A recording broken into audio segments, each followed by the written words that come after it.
Noite a todos, bem-vindos a mais um webinar temático da APIR.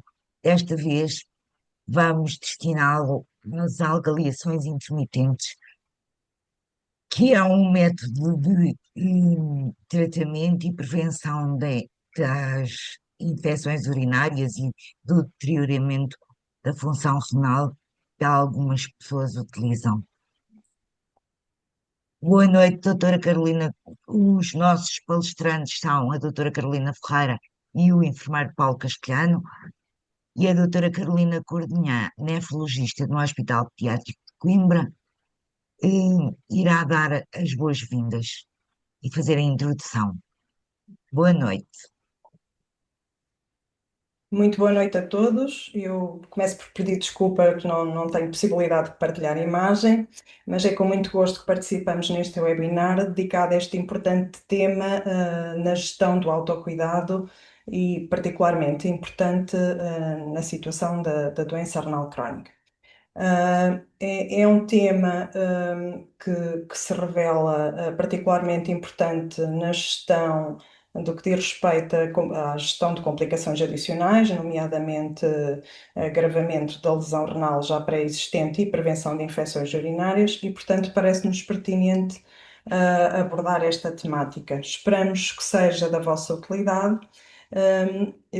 Vai primeiro falar a doutora Carolina Ferreira, que é interna de pediatria e que esteve connosco recentemente em estágio na nefrologia pediátrica e, portanto, preparou esta apresentação. E o enfermeiro Paulo Castelhano, que é uma ajuda preciosa no ensino destes doentes e destas famílias e com quem certamente terão a oportunidade de aprender aqui questões muito práticas para o dia a dia. E depois estaremos disponível para responder às vossas questões. Muito obrigada. Ora,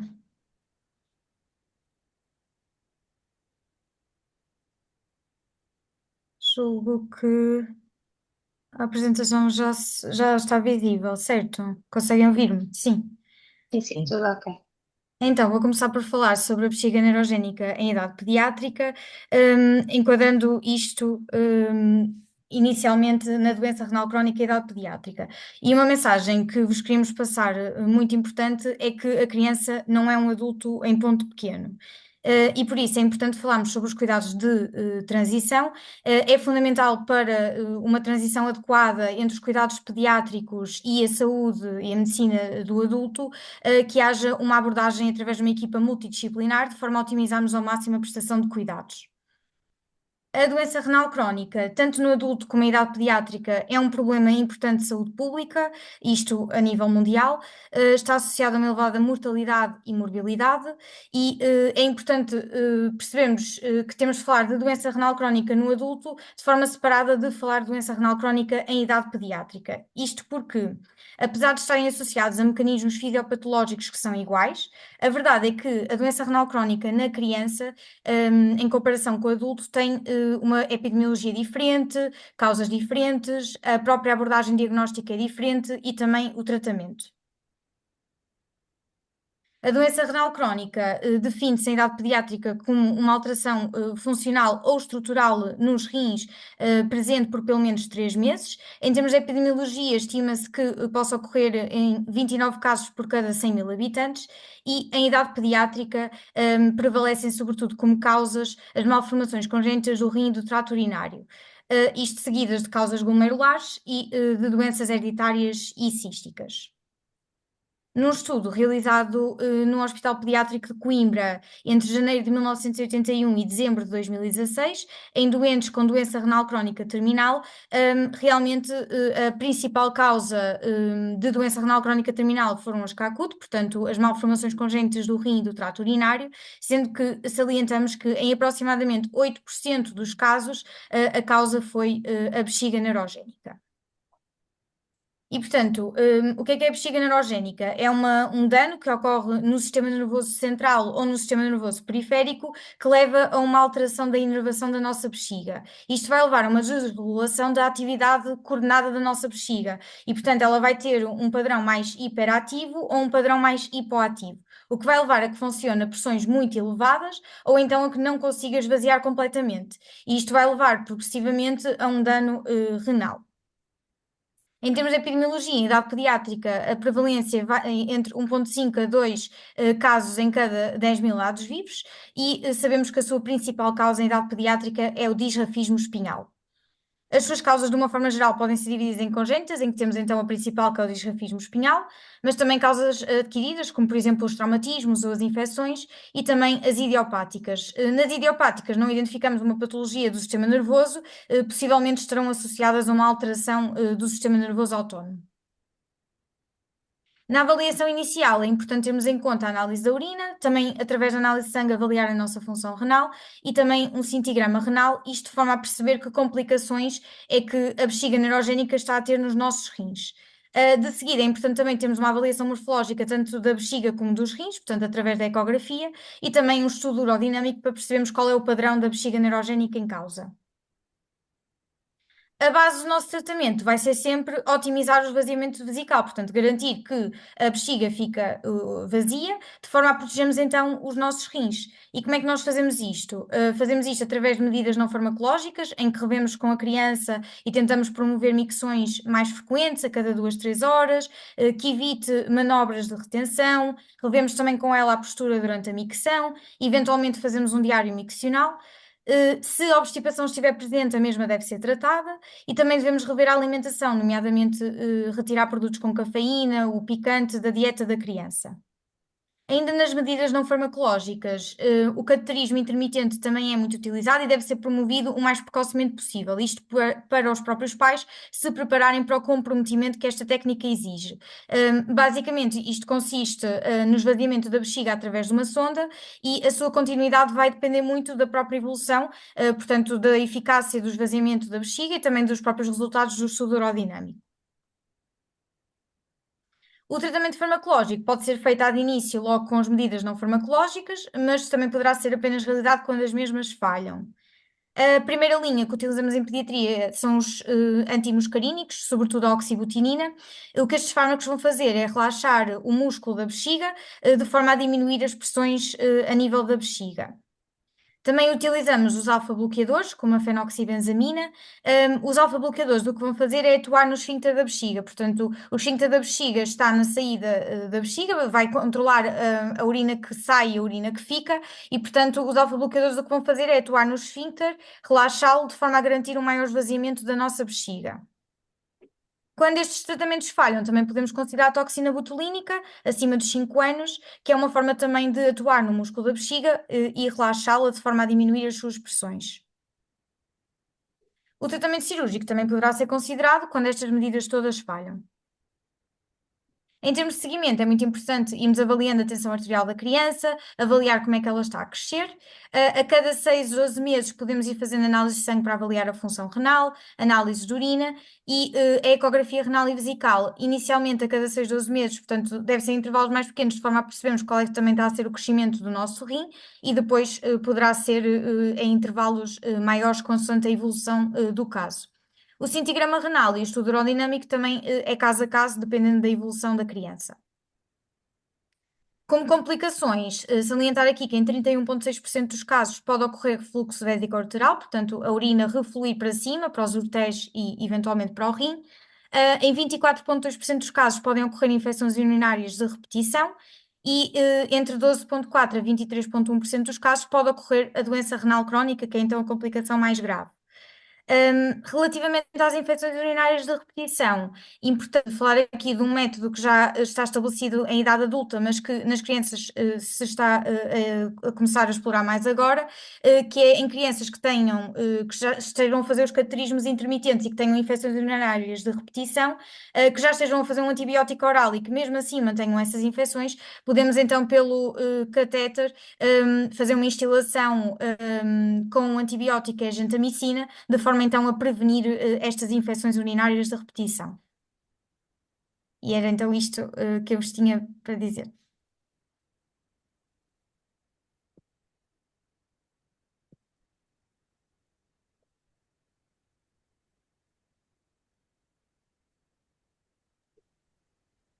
Matilde, quer? Paulo. Eu penso que passaríamos talvez à Bom, apresentação do enfermeiro oh, Paulo, sim, exato.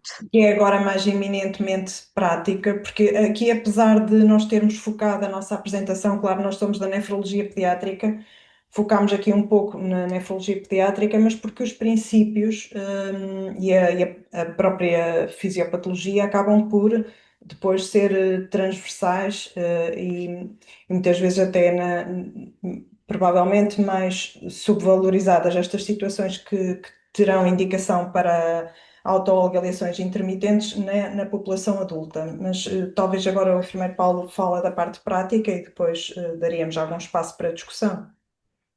Tá bem. Ok, então, boa noite. Eh, vou tentar aqui passar aqui compartilhar aqui a tela. Digam-me só depois se já está em condições de ser visto, tá? Sim, sim, já estamos a ver, obrigada. Pronto. Eu vou falar um bocadinho mais da parte prática da autocateterização musical intermitente. Eu já deixei de chamar de autoalgaliação porque a algália é um bocadinho diferente do catéter. Catéteres são coisas similares, mas normalmente a gente chama algália às sondas vesicais com o balãozinho, e os catéteres estes aqui são específicos deste procedimento, e agora temos de todas as formas e feitios e adaptados tanto ao género como à finalidade. Então isto já foi começado a ser abordado pela doutora Carolina, a definição do que é o cateterismo intermitente. Pode ter várias designações, como eu disse: cateterismo intermitente limpo, autocateterismo intermitente ou autoalgaliação. Isto consiste na introdução de um catéter ou uma sonda várias vezes ao dia para esvaziar a bexiga através da uretra ou, nos casos mais complicados, através de um canal que seja criado cirurgicamente e que conecta a bexiga à parede abdominal. Também pode ocorrer. As indicações para o cateterismo intermitente. É uma técnica que é usada para esvaziamento da bexiga em pessoas com bexiga neurogénica, que a doutora Carolina já explicou o que era também, que são as bexigas que têm problemas no controle nervoso, que não conseguem, ou que não conseguem urinar por si só, ou que não conseguem esvaziar eficazmente a bexiga, ou fazem com pressões elevadas e com risco para os rins.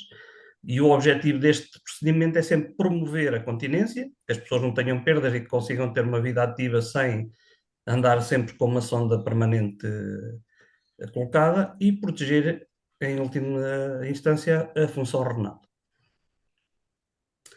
Quais são as alterações urinárias mais comuns observadas em doentes com bexiga neurogénica? Temos as bexigas hipoativas, que são aquelas bexigas malandras que o músculo da bexiga não tem força para...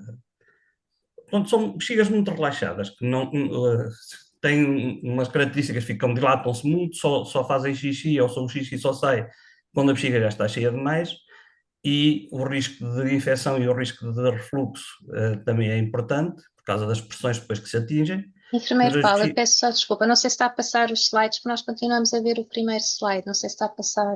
Aí eu estou, não sei. Depois já percebi, como já estava a falar mais à frente, nós ainda continuamos no primeiro. Então tenho que ver se eu mudo isto da apresentação, porque deixa-me.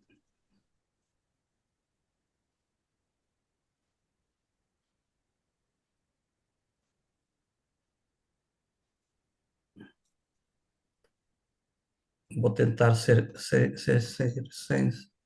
a. Conseguem assim? Sim, agora já estamos a ver Agora já o diferente, outro sim. slide, sim. Pronto. Então, a definição, que é o que eu já tinha falado: as alterações mais comuns observadas nos doentes com bexiga neurogénica. Peço desculpa da apresentação em tela total não estar a funcionar. São as bexigas, e temos as bexigas também hiperativas, que são bexigas que o músculo da bexiga contrai-se sem a nossa vontade, porque isto um bocadinho da parte prática e falando, em linguagem mais corrente, nós temos dois músculos, que são os principais intervenientes no caso, que é o músculo que envolve a bexiga, que é o detrusor, e depois são os esfíncteres externos. Nós, conscientemente, a única coisa que fazemos é controlar o esfíncter externo. O esfíncter interno e o músculo que envolve a bexiga têm um funcionamento automático. Portanto, o sistema nervoso central, que há a caixinha dos pirulitos em cima, só controla a vontade de urinar, portanto, a sensação, e só controla a parte de fora. Portanto, todos os outros têm que funcionar automaticamente, mas de acordo uns com os outros, porque quando funciona cada um para o seu lado, temos então este tipo de bexigas e este tipo de alterações. É, como a doutora Carolina já explicou também, todos aqueles exames que nós temos que fazer antes e que são necessários para nós conhecermos o tipo de bexiga e o que é necessário. A introdução do regime, deste regime de cateterismo intermitente, é sempre feita por indicação médica e depois de ter feito todos esses estudos, nomeadamente a função renal, ecografias, estudo aerodinâmico, para conhecer o tipo de bexigas e para adequarmos os tratamentos, tanto médico, a parte farmacológica, como esta parte dos cateterismos, ao problema real de cada um. Portanto, isto não é uma coisa que seja igual para todas as pessoas, é individualizado e depende do problema que nós detectamos e que diagnosticamos com este tipo de exames. Os programas de gestão da continência urinária podem ter outras estratégias, como a doutora Carolina também já foi falando, a medicação, as micções programadas, que é fazer os meninos ou as pessoas tentarem fazer xixi a horas certas e não deixar andar muito tempo sem fazer, manobras de compressão manual, a parte cirúrgica dos desvios urinários da ligação da bexiga à parede abdominal ou dos ureteres à parede abdominal, a toxina botulínica, em alguns casos o catéter urinário permanente, que é sempre a última opção, e são sempre medidas iniciadas com supervisão médica. Recomendações de utilizar o cateterismo intermitente existem em várias situações, não é? Portanto, as principais são as pessoas com disfunção neurológica do esvaziamento da bexiga, as crianças normalmente com espinha bífida e que têm a bexiga neurogénica e as pessoas com lesão medular.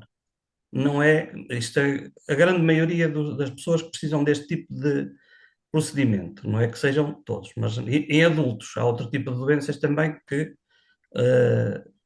a evolução depois também tem estas indicações.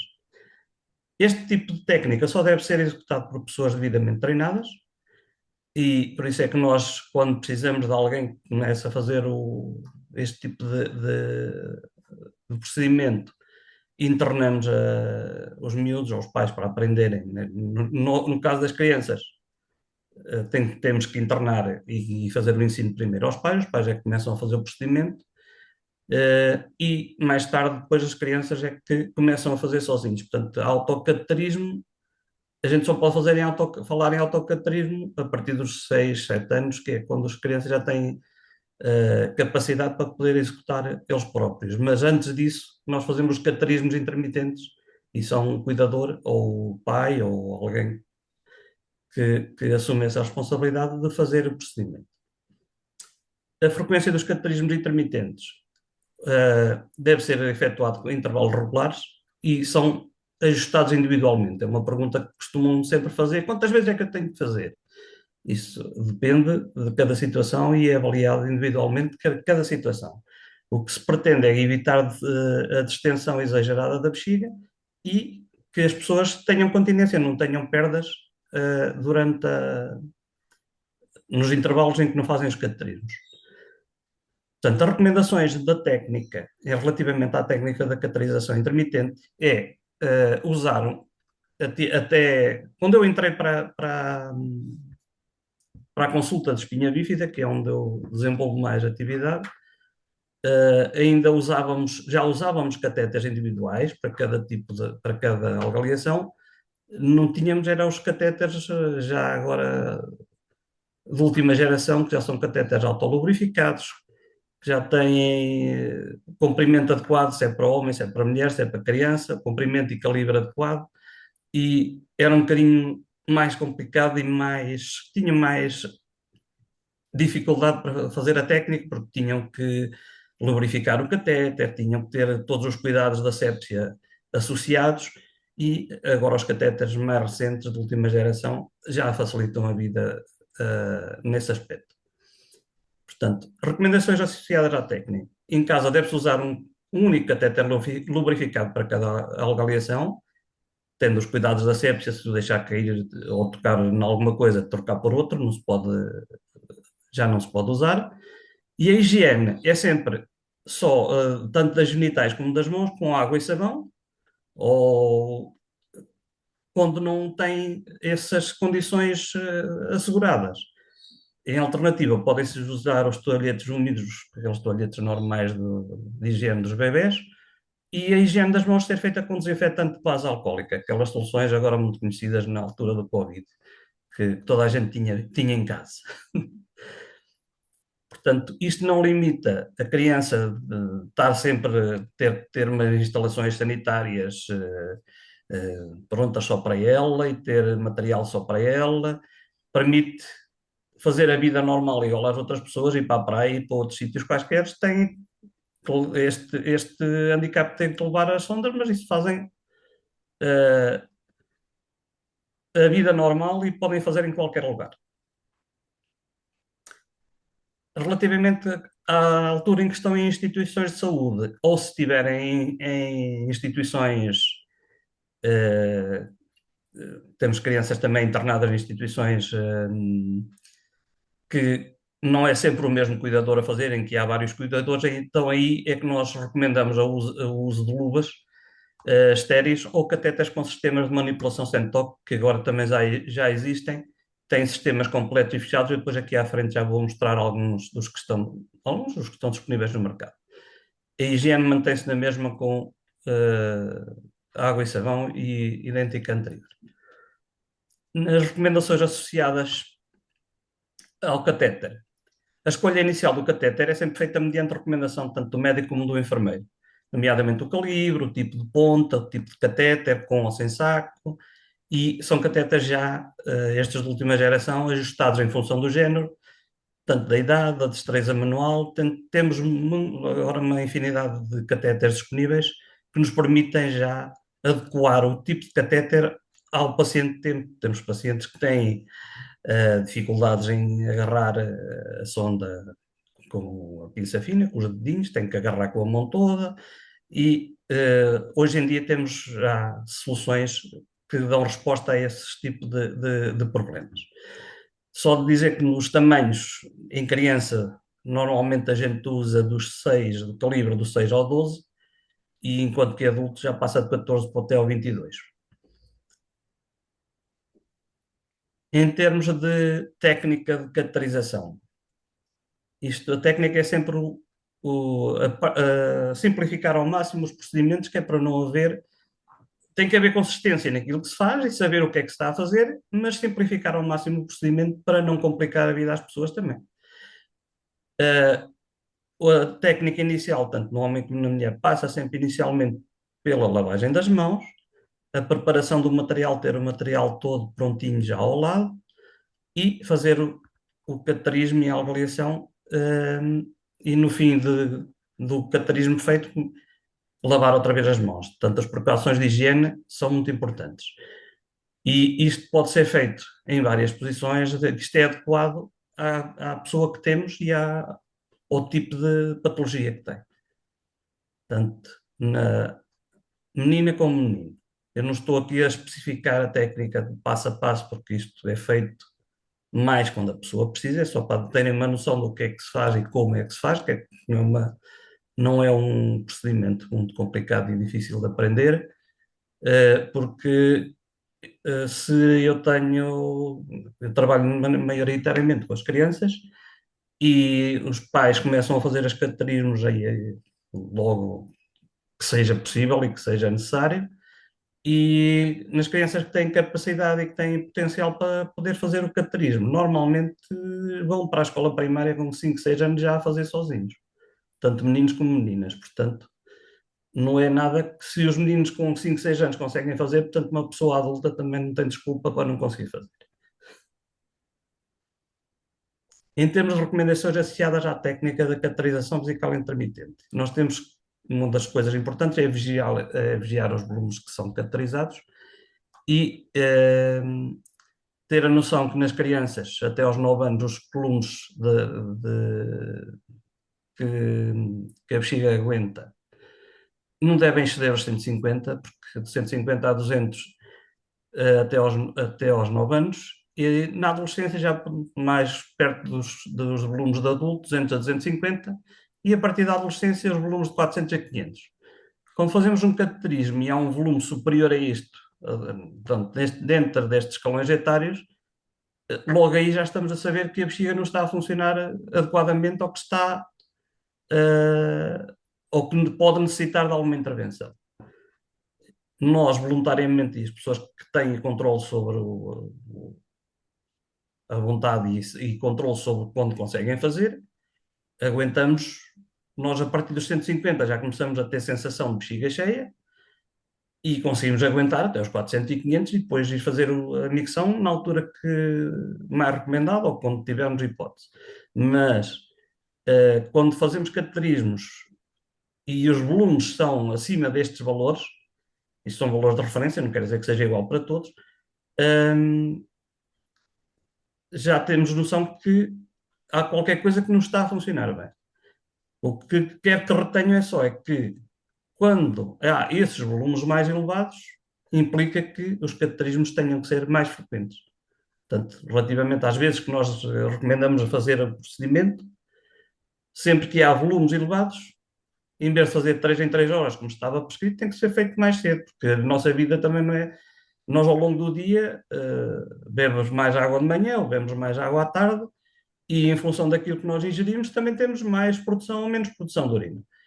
E o ajuste das horas dos cateterismos não é à hora certa, nem é ali É em função daquilo que nós bebemos e daquilo que nós vamos tirando com o cateterismo, vamos ajustando também os horários dos cateterismos. Há aqueles que precisam de 2 em 2 horas, há aqueles que só fazem de 4 em 4, quando é só para ter volumes residuais que conseguem fazer xixi por eles, mas não conseguem esvaziar completamente a bexiga, fazem só uma ou duas vezes por dia, mas esse ajuste é sempre feito inicialmente de acordo com médicos e com o enfermeiro, em função do problema que nós temos. Outra coisa importante que é importante reter quando temos utentes a fazer a cateterização musical intermitente é que a pessoa seja capaz de controlar tanto a ingesta de líquidos e adequar o melhor possível, é aquilo que eu já estava a falar anteriormente, adequar o melhor possível o número de cateterismos à ingestão que faz. Uma boa técnica e uma boa estratégia é olhar para a cor da urina. Se a urina é muito concentrada, é sinal que nós precisamos de beber mais água e ter mais líquidos. Se a urina for mais clara, é sinal que estamos a ingerir líquidos em quantidade suficiente.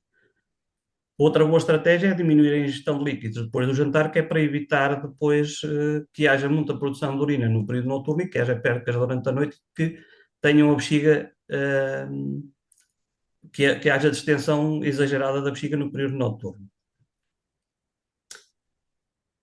Outra das recomendações que nós temos que ter sempre e dos ensinos que fazemos é a vigilância de complicações. E as principais complicações associadas aos cateterismos é as infecções do trato urinário. De referir que as infecções repetidas causam deterioração das células do rim e chega a uma certa altura que a célula do rim, o rim deixa quando vai perdendo função, nunca volta para trás, nunca recupera. Portanto, a nossa intervenção e o objetivo principal é prevenir que haja infecções, não é que tratá-las, é preveni-las, tratá-las o mais cedo possível quando elas existem, para evitar que haja comprometimento da função renal. E quais são os sintomas das infecções urinárias?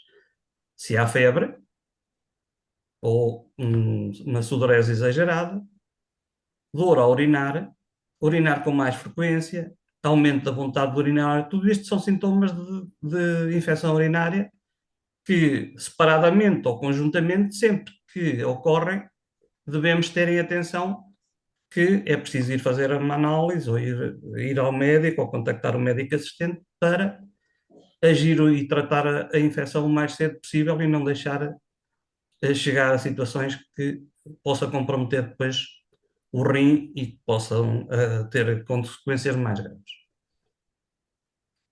Outras complicações que podem existir associadas à cateterização intermitente são a vigilância de hemorragias uretral ou hematúrias, que muitas vezes é só por trauma da sonda a passar na uretra.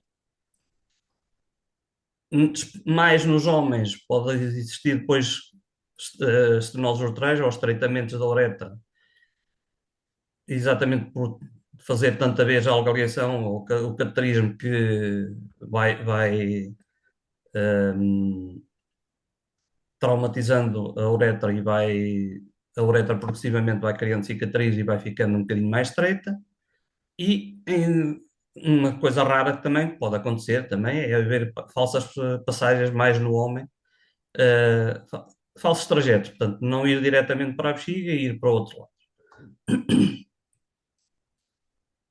Outra coisa a referir é qual é os riscos maiores associados à coisa. O ser mulher, as mulheres têm mais risco de infecção do que os homens, exatamente pela sua uretra ser um bocadinho mais curtinha e mais próxima ali da fonte de contaminação do ânus.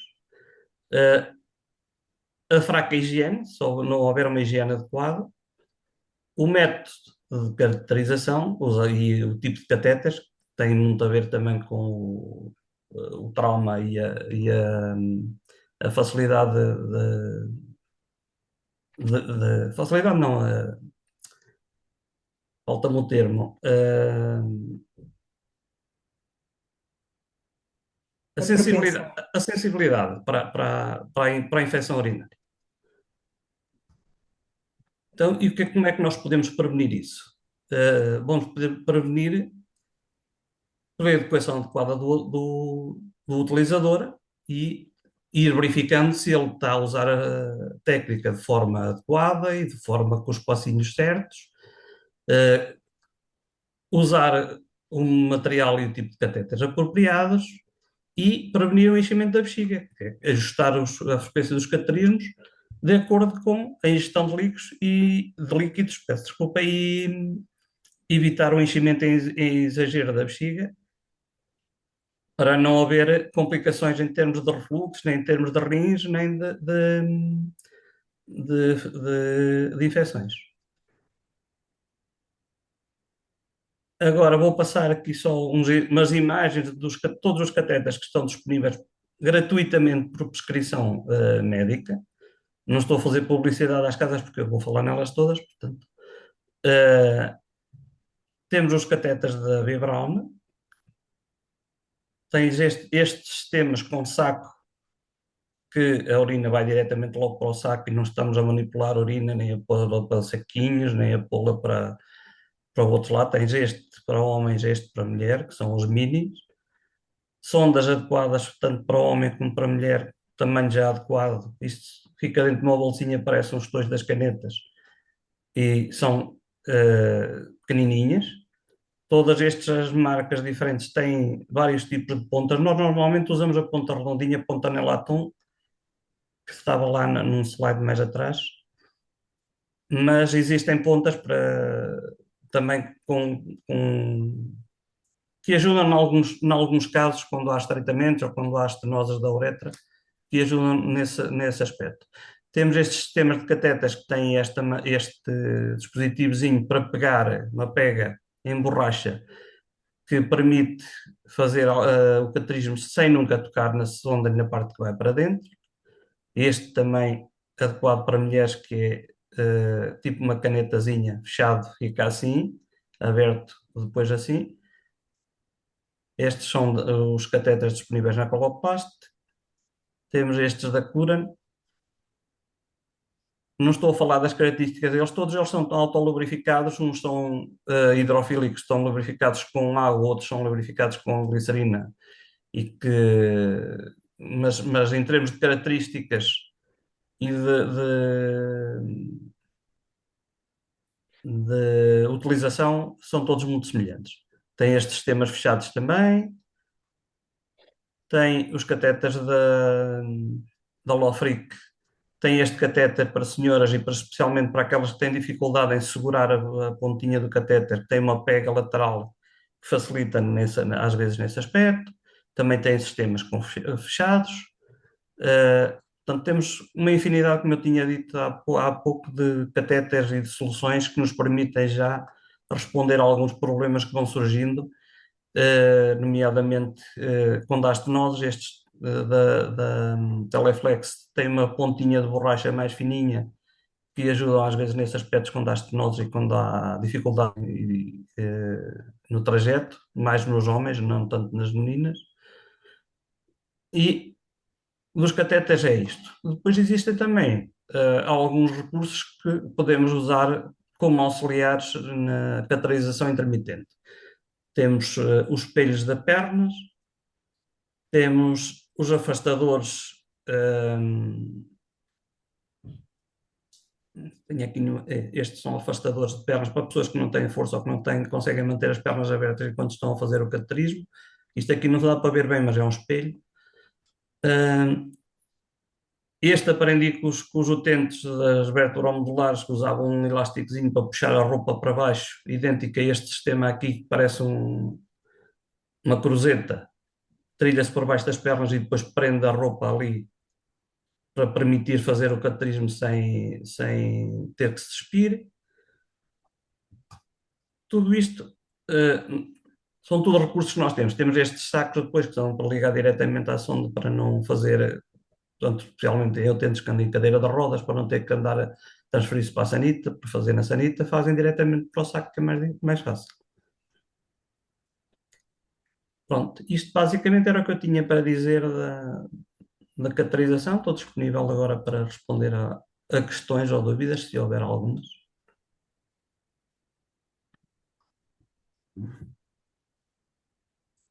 Deixa-me parar aqui o compartilhamento. Obrigada, foste muito explícito. Uh, Estamos disponíveis, Marta, para questões que haja.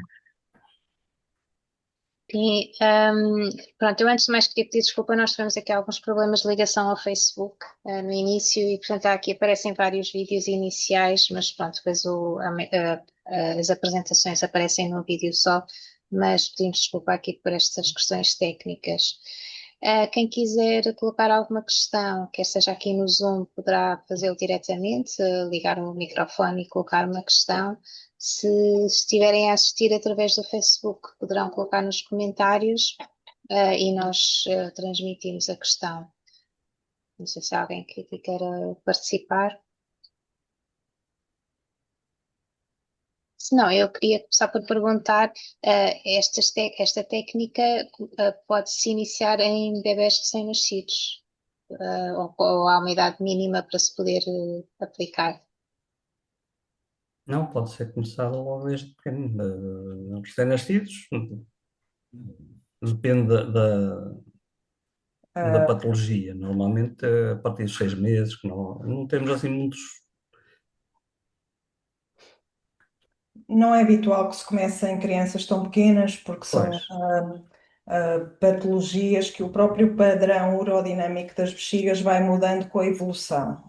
E, portanto, isto carece sempre de alguma caracterização urodinâmica e normalmente as bexigas também evoluem de um padrão de perda contínua em que não há propriamente retenção e nessa fase inicial não há esta preocupação com a retenção urinária.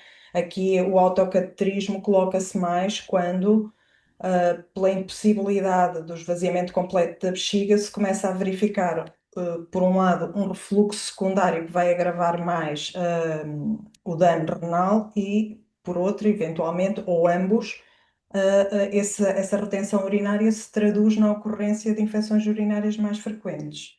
E, portanto, habitualmente isso não se coloca em crianças tão pequenas, este tipo de situações.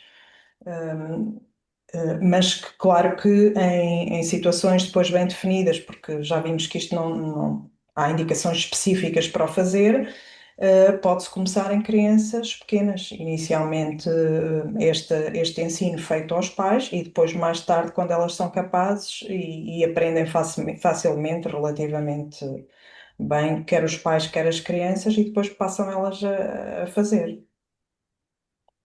E com bons resultados, não é? O enfermeiro Paulo e a nossa equipa treinam muito bem estas crianças e estas famílias e, de facto, os ganhos que se verificam em termos de recorrência de infecções urinárias e de repetição e de lesão renal secundária é importantíssimo, com melhorias francas que depois se objetivam mesmo em termos de estudo urodinâmico. Nós queríamos, sobretudo, sensibilizar para a importância que esta técnica pode ter no autocuidado e na nefroproteção, portanto, portanto, no doente adulto, quer por um lado por promover alguma autonomia e libertar as pessoas eventualmente da necessidade de algaliação crónica, quer que por permitir a continência urinária e, portanto, promover aqui mais autonomia e depois esta questão da proteção renal adicional, porque evitando estas altas pressões na bexiga que não é esvaziada adequadamente, vamos diminuir a lesão renal secundária e este risco de infecção. E ainda bem que fala nisso, porque isso foi uma questão que eu fiquei aqui confusa, que é, por um lado, esta técnica permite evitar as infecções urinárias, mas também é uma complicação associada à técnica. Ou não entendi, ou... Não, entendeu bem. E o enfermeiro Paulo fez questão de sublinhar que é importante ter cuidado na técnica, porque se a técnica não for realizada de forma adequada e respeitando estas medidas da asepsia, há risco de infecção, claro. Mas por si só, o libertar a bexiga das altas pressões a que está sujeita e do esvaziamento vesical incompleto diminui o risco de infecção urinária pela retenção, mas há risco de infecção associada à técnica se não for adequadamente, se não forem adequadamente cumpridas estas medidas. Só Quer acrescentar de, alguma coisa, enfermeiro Paulo? Sim, por favor. só de complementar, porque há pessoas que é muito mais fácil trazer uma sonda e trazer o saco agarrado, né? Porque, para alguns, em termos, eu estou a falar mais em termos de adultos. Não, então isso eu agora vou lá fazer essas coisas. Não, é melhor trazer a sonda e não sei o quê. E o que se passa é que uma sonda permanente, ao fim de 7, 8 dias, os estudos dizem que já há colonização de coisas. E o risco de infecção extrapola, é muito superior ao risco eh, que há em fazer o cateterismo intermitente. O risco de infecção urinária associado a um catéter permanente, eu não sei agora exatamente os coisas, mas eu sei que é para aí 70% a 80% quase maior do que associado à técnica de autocateterização, se for feita, e, como a doutora Carolina já disse, se for feita com a técnica adequada e com as medidas da asepsia corretas. Outra questão que eu estava a pensar é se isto é se é uma situação da qual as pessoas podem deixar de fazer mais tarde, ou quando tem indicação para isso, é algo que as acompanha pelo longo da vida. Ou se Ah, depende. depende sobretudo da patologia de base, não é? Portanto, se tivermos uma lesão neurológica, funcional estabelecida, pois seguramente sem potencial de recuperação será uma situação que as acompanhará.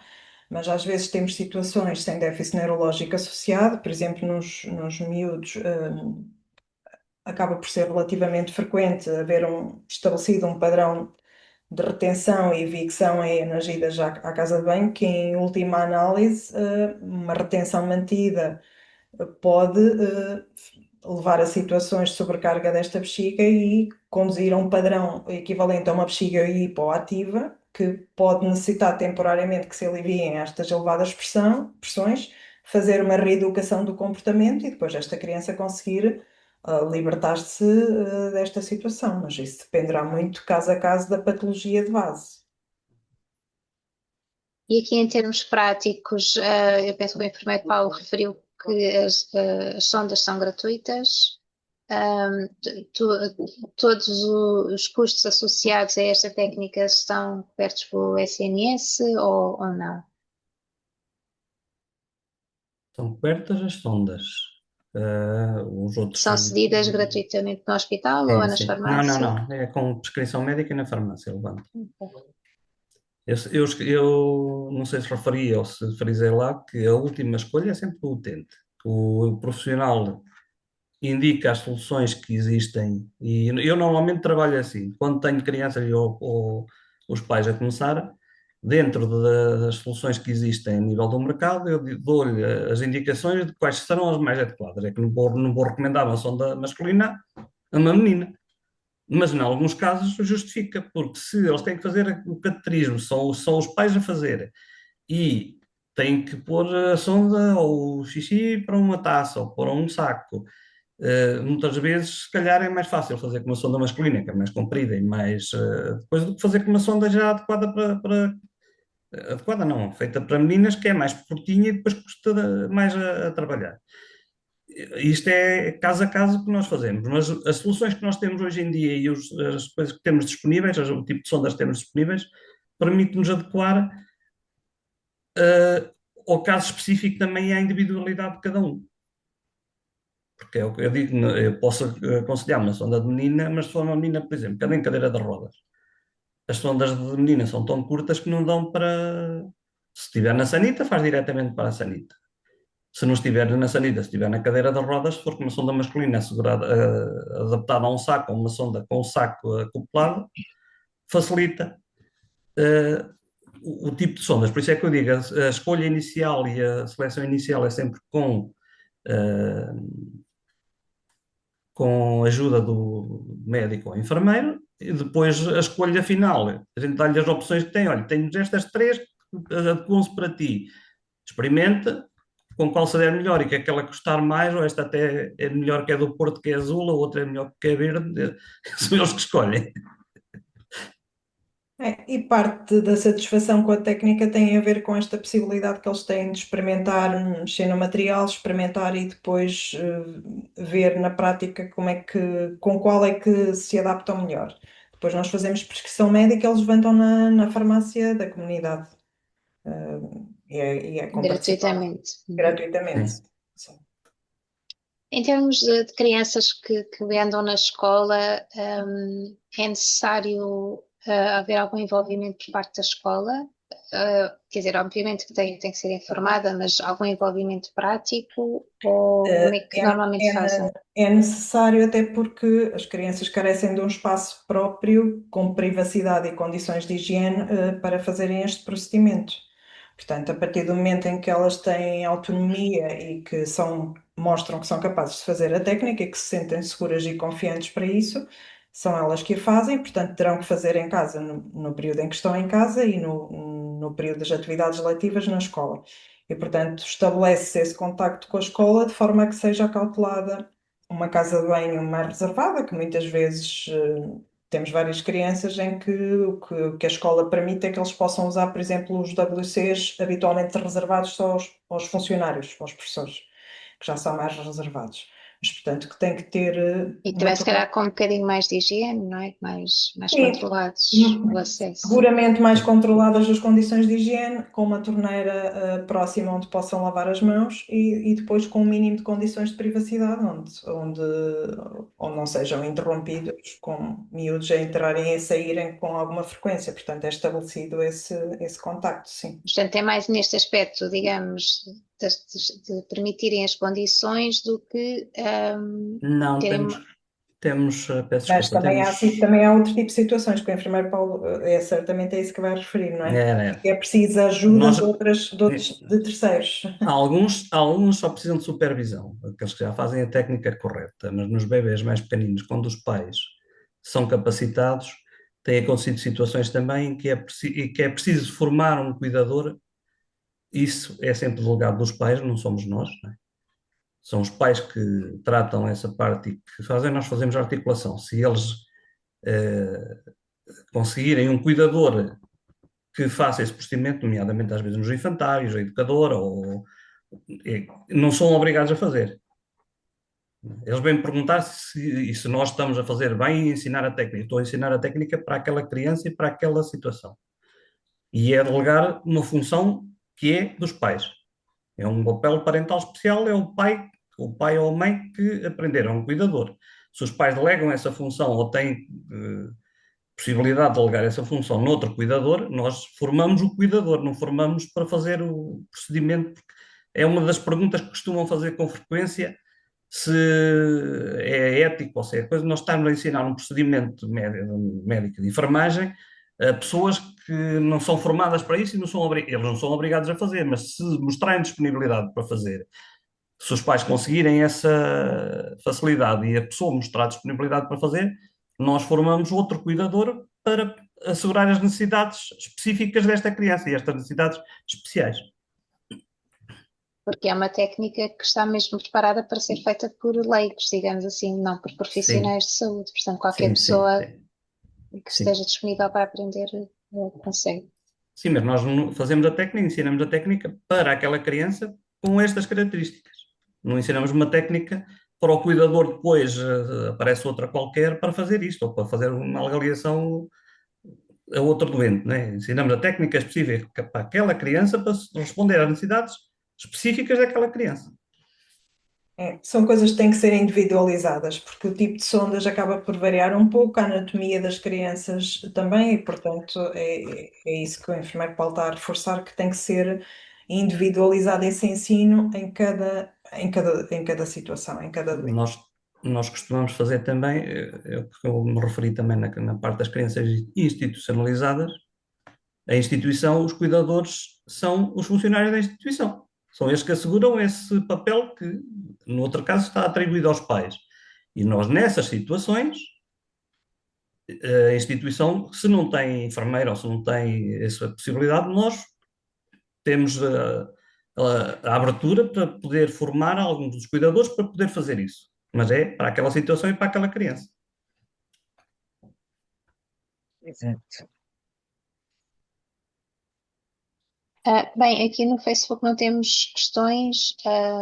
Não sei se quem está presente no Zoom se tem alguma questão que quisesse ver respondida, alguma dúvida.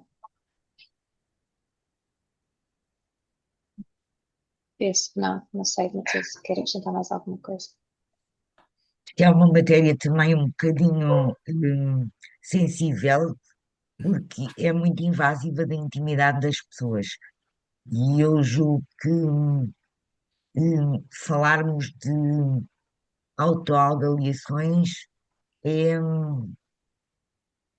é quase um atrevimento, não é? Se calhar eu lembro-me de alguns meninos que nós tivemos no creche que para fazerem a sua autoavaliação era um problema muito grande. E o facto deles depois perceberem que havia outros meninos que tinham que fazer a autoavaliação foi muito importante para eles continuarem a executar a técnica mais, mais soltos, menos emocionais. E nós temos outras estratégias que podemos usar também. Agora temos bandas desenhadas já elaboradas de propósito para isto. Temos, às vezes, formação interpares, que nesse aspecto também ajuda muito. E eles, onde vêm, que não são sozinhos, afinal, sabe, muita gente a fazer isto. Exato. E outra coisa que eu costumo dizer muitas vezes, e nos ensinos, é assim: olha, porquê é que eu uso isto? Porquê é que eu tenho isto aqui na cara? Porque vês mal. Pois está, meus olhos não funcionam como deve ser. Porquê é que tu tens que usar os cateterismos? Que a tua bexiga também não funciona. A bexiga funciona mal, também tens que usar um aparelho parecido com os óculos para fazer o xixi. É igual. Temos que descomplicar, Desmistificar. desmistificar e descomplicar. Exato. as pessoas também usam cuecas, também usam pensos, também usam fraldas, os bebés também usam fraldas, são tudo instrumentos que nós usamos para responder a algumas necessidades específicas. E neste caso, as sondas são para responder a uma alteração que a bexiga tem. Portanto, eles não têm culpa, nem nós temos culpa, mas é uma situação que, pronto, que eles perguntam, eu tenho que fazer isso para a vida toda. Se calhar tem, olha, eu também tenho que usar os óculos para o resto da vida, senão não vejo. Não é a mesma coisa, não é bem semelhante, mas é parecido. Ou Exato. aquelas pessoas que não ouvem têm que usar os aparelhos nos ouvidos e também são incomodativos e também andam lá.